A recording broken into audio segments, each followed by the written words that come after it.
My mother was critically ill, desperately needing a substantial amount of money for treatment. At my wit's end, my cousin found me, mysteriously saying, "Sis, have you heard of an Otome game? The first person to clear it gets a $3 million prize." Later, I discovered this Otome game, notorious for its extreme difficulty, had been unsolved for 3 years. The men to be conquered in the game, a group of serial killers. The WeChat notification tone rang repeatedly. "Yvonne, is your fever down? I've bought porridge and medicine. Help me open the door later. I'll be there in about 10 minutes. The entire chat box was black and white, very odd. It looked like some kind of foundation-laying ceremony.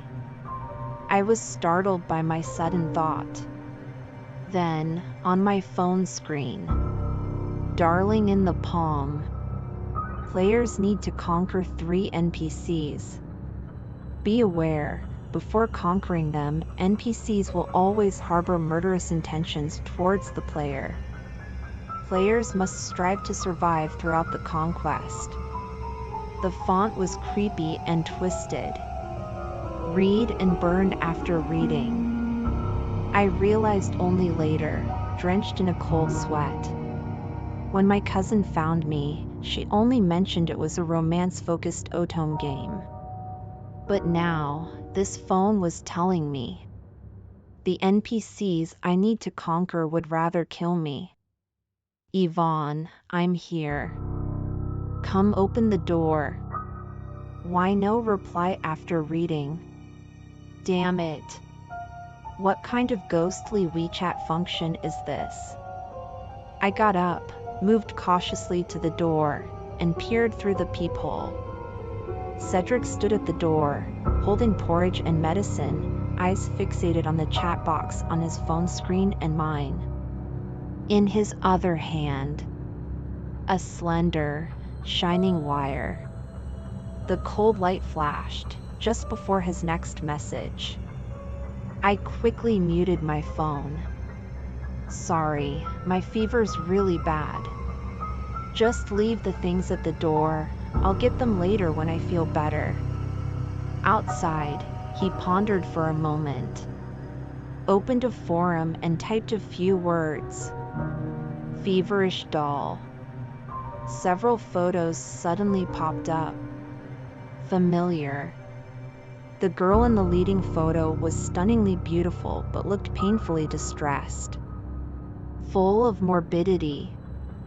I remembered her.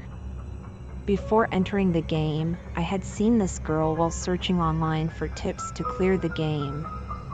She was a famous Otome game player with over 1 million Weibo followers.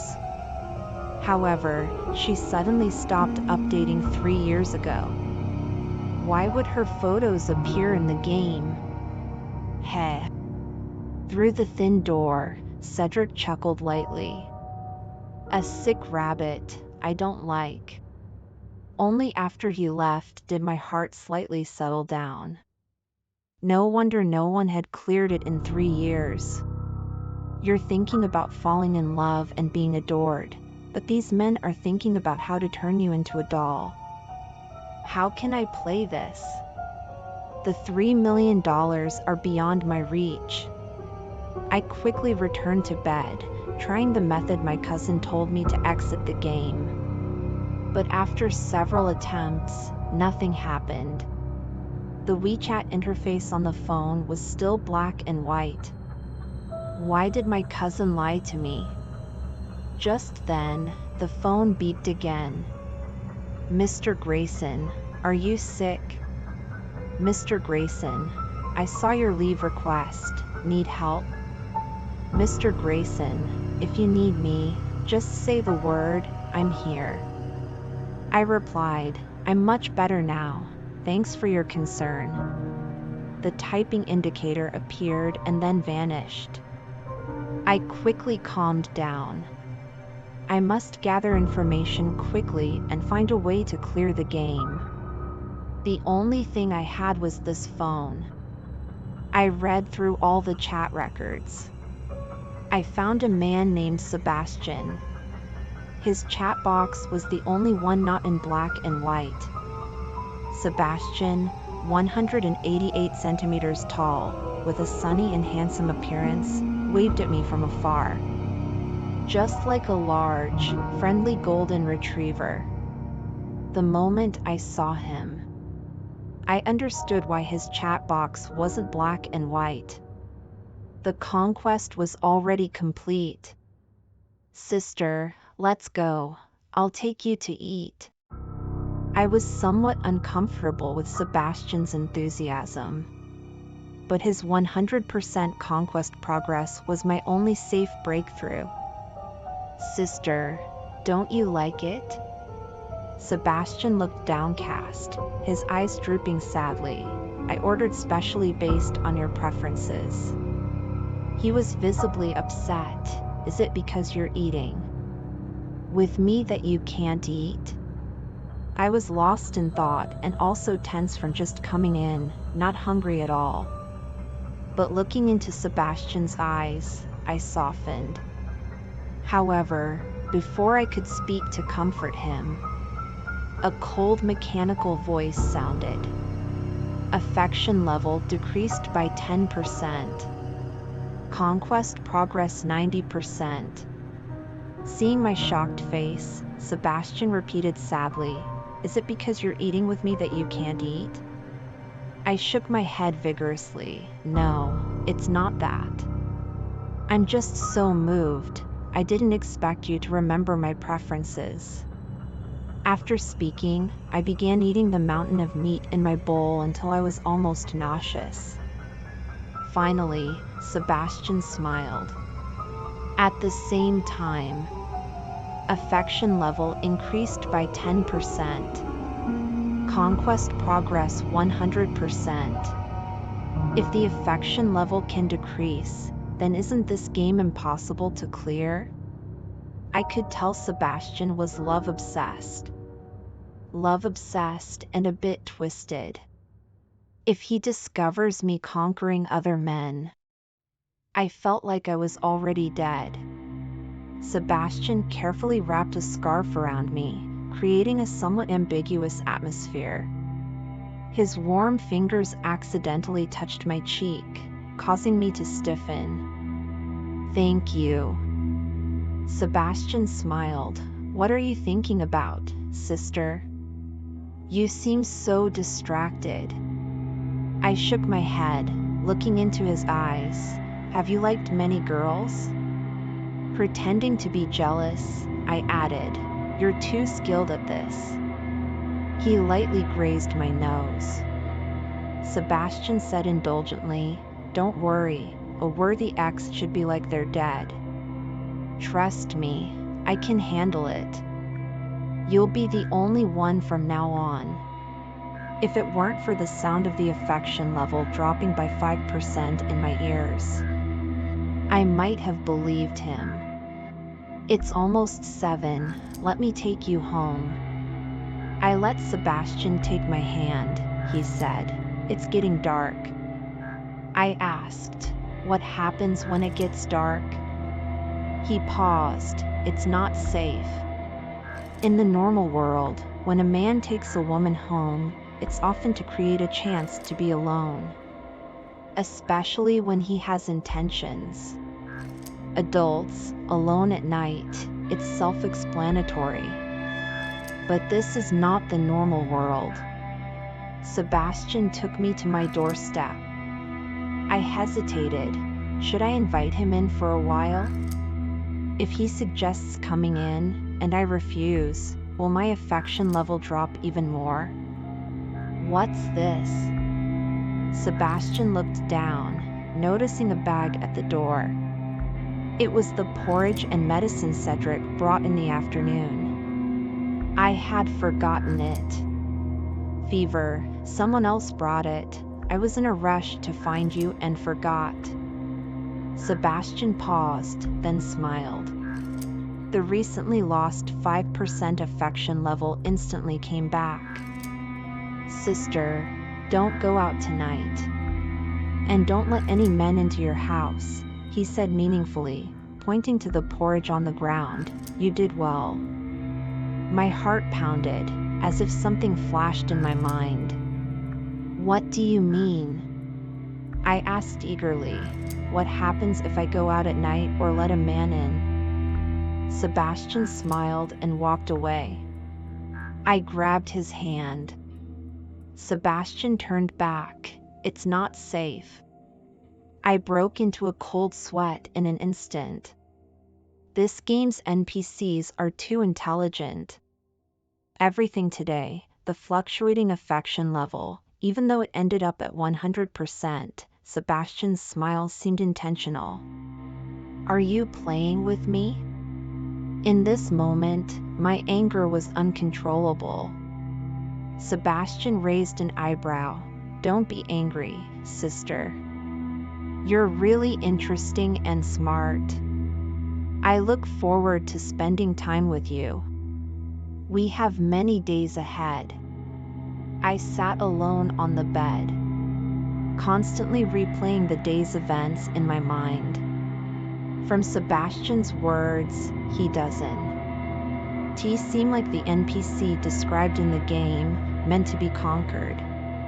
He rather seemed like a player in a killing game. And me, the prey to be hunted. So even if the NPC's affection levels are full, they can still decrease. Before being conquered, they maintain a desire to kill. This Otome game is essentially a murder game. Based on Cedric's behavior this morning, they seem to be bound too. When Mr. Grayson hinted he could help, he also wanted to come to my house. Be home before dark. Don't let men into the house. So far, these appear to be the safe options. Sebastian helps me, aside from his twisted teasing. It also shows they are in competition. Competition for my life. The next day at work, passing by the breakfast shop, I bought an extra meal. The boss took the meal, a hint of surprise in his eyes. Affection level increased by 5%. Conquest progress 50%. As expected.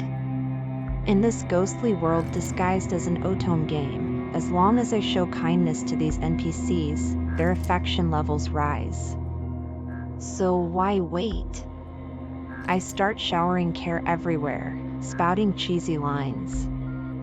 Frenziedly boosting affection levels to 80%. Finally, the boss calls a halt. His handsome, mature face breaks into a sophisticated smile. But his eyes darken as he stares at me. Yvonne, didn't you say you wanted to see a movie the other day? I've bought tickets for us after work.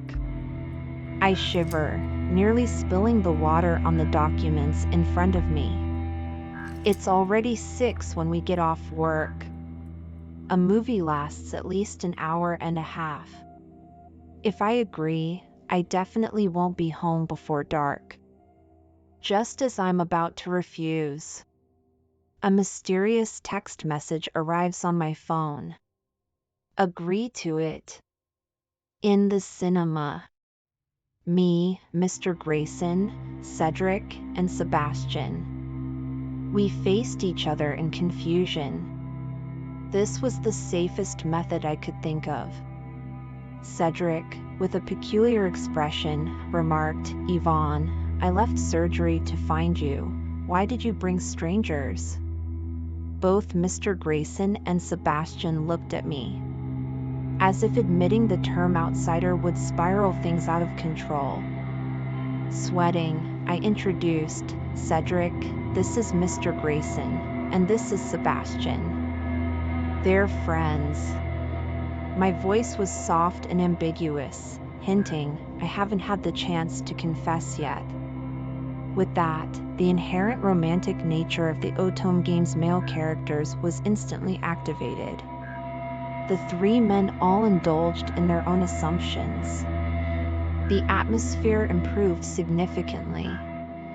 However, during the movie, the popcorn from Cedric, the cola bought by Mr. Grayson, the ice cream held by Sebastian, I didn't dare touch any of it. Before the movie started, I secretly saw them tampering with the food.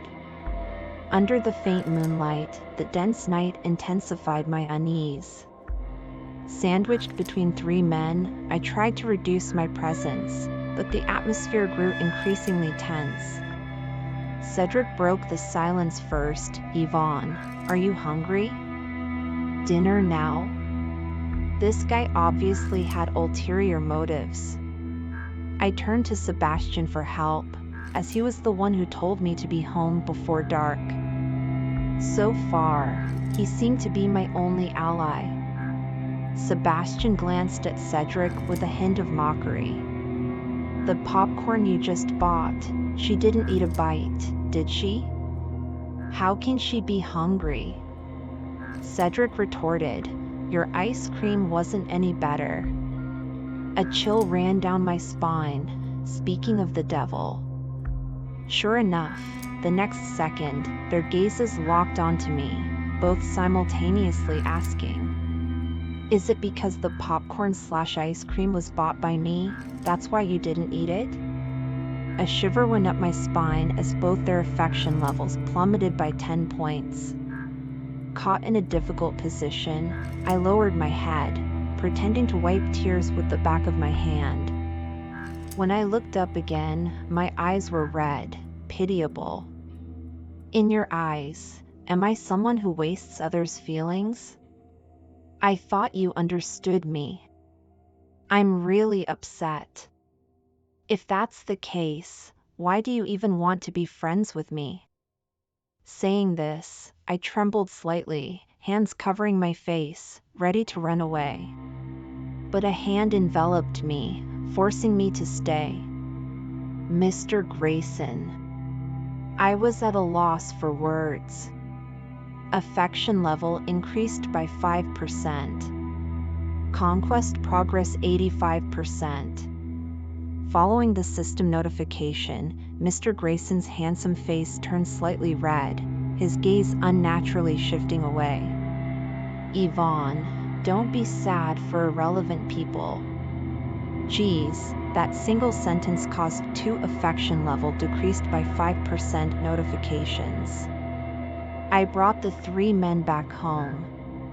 The reason being, while Cedric and Sebastian were jealous over the snacks they prepared for me, Mr. Grayson, unusually, interjected, Yvonne, I'm hungry.